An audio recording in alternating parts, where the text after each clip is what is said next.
ચાલુ કરીએ.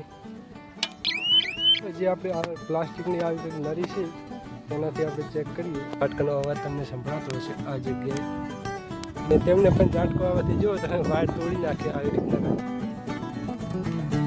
કેમ છો બધા? તો જો અત્યારે તો આવી ગયો તો આપણા મોટા ખેતરમાં, જે આપણે જે મેં આગલા વ્લોગમાં તમને બતાવ્યું હતું, ત્યાં આપણે જે એક વાવાઝોડાને લીધે બાવર નંબર પડ્યો હતો આપણા શેઢામાં, તે આપણા ખેતરમાં નમી ગયો હતો. એટલે તે અત્યારે તો જો આ તો પહેલાં તો મેં તે બાવર ટ્રેક્ટર વડે ભાંતી અને બહાર નીકળ્યો.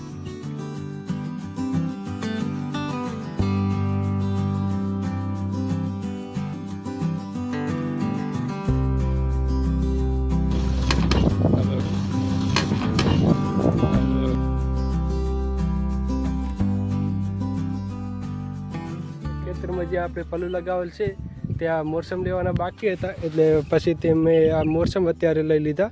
અને હું તે પલ્લુ ટ્રેક્ટરને પલ્લુ લઈને જ આપણા ખેતરમાં આવ્યો હતો.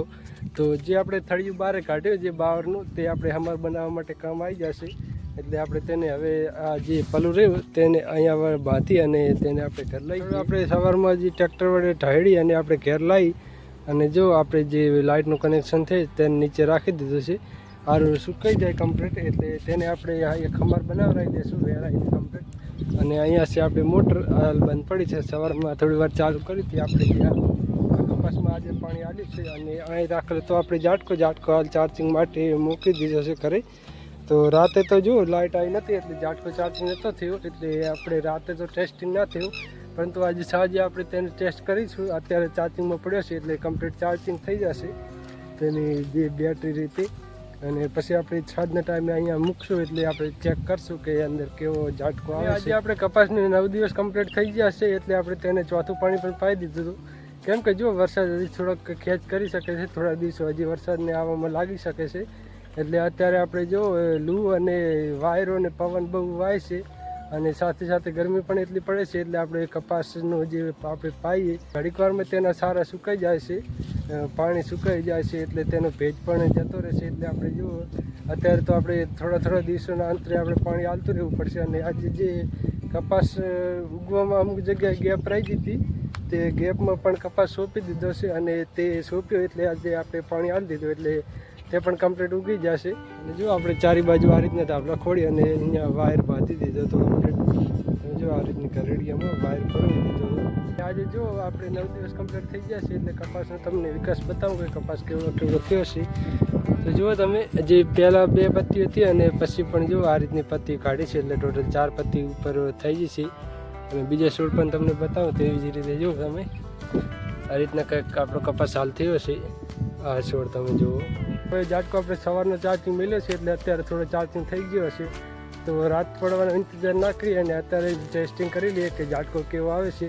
આપણે ખાલી ટેસ્ટ કરી લઈએ અત્યારે, કેમ કે પછી થોડો ઘણો પ્રોબ્લેમ હોય વાયર અથવા બાંધવામાં હોય તો ગમે અહીંયા, તો તે અત્યારે સરખે થઈ જાય અને પછી ટેસ્ટિંગ કરી લઈએ અત્યારે. તો પછી રાતે ફૂલ ચાર્જિંગ થાય એટલે મેળવાનો જ રહે. તો અત્યારે પહેલાં તો હું ઝાટકો લઈ આવું અને પછી આપણે અહીંયા લગાવીને ચેક કરીએ કે કેવો ઝાટકો આવે છે. તો જો આપણે ઝાટકો લાવીને મેળવી દીધો છે, તો આપણે તેમાં આ જે શેડા આલી દઈએ. તો આ છે અર્થિંગનો છેડો, તો અર્થિંગનો છેડો પહેલાં બાંધી દઈએ અહીંયા.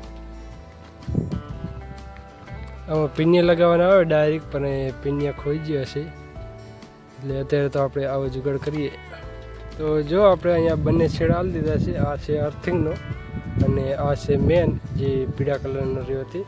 અને ત્યાં આવી રીતના આપણે કંઈક વાયર બાંધી દીધો છે અહીંયાથી અને જ્યાં આપણે વાયર લગાવી રહ્યા ત્યાં સુધી. તો ચલો હવે આપણે ઝાટકાની સ્વિચ કરીએ ચાલુ. જો આ અત્યારે બંધમાં જ છે, એને હવે ચાલુ કરીએ.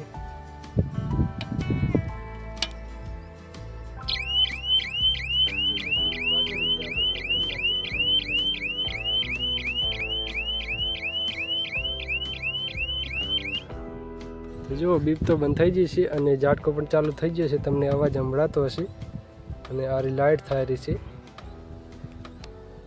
તો તમને ઝાટકાનો અવાજ સંભળાતો હશે. તો ચલો આપણે જે વાયર બાંધેલા રહ્યા ત્યાં જઈને ચેક કરીએ કે ઝાટકો કેવો આવેલો છે હાલ.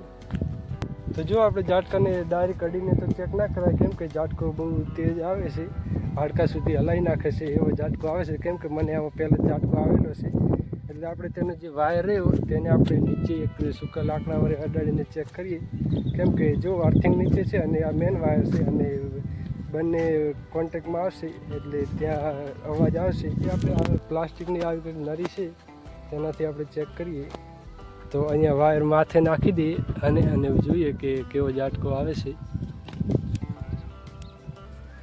તમે જુઓ આ જે વાયર જમીનના કોન્ટેક્ટમાં આવવાથી અહીંયા તમે જુઓ તેનો અવાજ આવતો હશે તમને કટકટનો. જો આ જગ્યાએ અવાજ આવેલો છે તો ઝાટકો તો કમ્પ્લીટ આવેલો છે આપણે, કેમ કે તમે જુઓ અર્થિંગ આપણે જમીનમાં આલેલ છે અને આ જે મેન શેડો છે તે આ રહ્યો. તો બંને કોન્ટેક્ટમાં આવવાથી સર્કિટ પૂરું થઈ ગયું અને ઝાટકો તમે જુઓ ઝાટકાનો અવાજ તમને સંભળાતો હશે આ જગ્યાએ, કેમ કે આનામાંથી આ વજન મળ્યો એટલે આ શેડો પલટી ગયો એટલે આ સર્કિટ પૂરું થયું. અને તમે જુઓ અહીંયા તેનો કટકટ અવાજ આવતો હશે. હાથ ના અડાડાય, કેમ કે હાથ અડાડાતો તો ઝાટકો આપણને ફગાવી દે. તો પહેલાં તો એક થોડી વાર બંધ કરી દઈએ આપણે ઝાટકાને અને તે લઈ લઈએ, કેમ કે ઝાટકો એટલો જોરથી આવે છે કે પ્લાસ્ટિકમાં પણ આવી શકે. તો આપણે એવો રિસ્ક ના લેતા, ઝાટકો બંધ કરીને જ આને દૂર ફેંકી દઈએ. અને હવે આપણે પાછો એકવાર ચાલુ કરીએ. તો ઝાટકો ચાલુ કરી અને હું ચેક કરવા આવ્યો હતો ચારે બાજુ કે ઝાટકો કેવી રીતનો અર્થિંગ કાઢેલો છે, ઝાટકો કેવો આવેલો છે. પરંતુ તો આ જગ્યાએ કૂતરા બેઠા હતા અને મને ખબર ના રહી અને એમને કૂતરા બેઠા હતા અને હું તેમને તેમાં બ્લોક બનાવતો હેડો આવતો હતો. પરંતુ અહીંયા કૂતરા મને ભારીને દોડ્યા અને અહીંયા જુઓ તમે વાયરને અડી ગયો અને તેમને પણ ઝાટકો આવવાથી જુઓ તમે વાયર તોડી નાખે આવી રીતના કંઈક. તો ઝાટકો આવી ગયો છે. પહેલાં તો ટેસ્ટિંગ થઈ ગયું છે, ટેસ્ટ કરાય તો નહીં, પરંતુ મને ખબર નથી કે કૂતરા એવી રીતે બેઠા હશે. મારા આવાજથી કૂતરા દોડ્યા અને વાયરને અડી ગયા. આપણે વાયર આ રીતે નીચે બાંધ્યો હતો એટલે કૂતરા વાયરને અડી ગયા અને કૂતરાને ઝાટકો આવી ગયો છે. પવનની સ્પીડ જુઓ તમને, મારો અવાજ પણ તમને ક્લિયર રીતે સંભળાતો નહીં હોય. તો આ પવન પહેલાં તો હું થોડો ઓછી જતો રહ્યો આ લીમડાનું જે થડ રહ્યું ત્યાં. તો જે આ પવન રહ્યો તેના લીધે જો કપાસના જે છોડ હોય તેના વિકાસમાં પણ ફેર પડે, કેમ કે પવનના લીધે તેના છોડ પણ સારી રીતે વિકાસ ના કરી શકે અને જે આપણે પાણી પાવા ત્યાં પણ ઝડપથી સુકાઈ જાય છે. તો આ પવન હવે જેટલો ઝડપી પડે અને શાંત થાય તેટલું સારું નાખે. જો આ પવનના લીધે તો વરસાદ પણ થોડો કેચ કરી શકે છે. તો અત્યારે તો તમે જો તમને અવાજ સંભળાતો હશે પવન કેટલો જોરથી પવન વાયરો છે. તો બસ આજની વિડીયો આપણે આટલા સુધી રાખીએ. તો વિડીયોને લાઈક કરી દેજો, કમેન્ટ કરી દેજો અને આપણી ચેનલને સબસ્ક્રાઈબ કરી દેજો.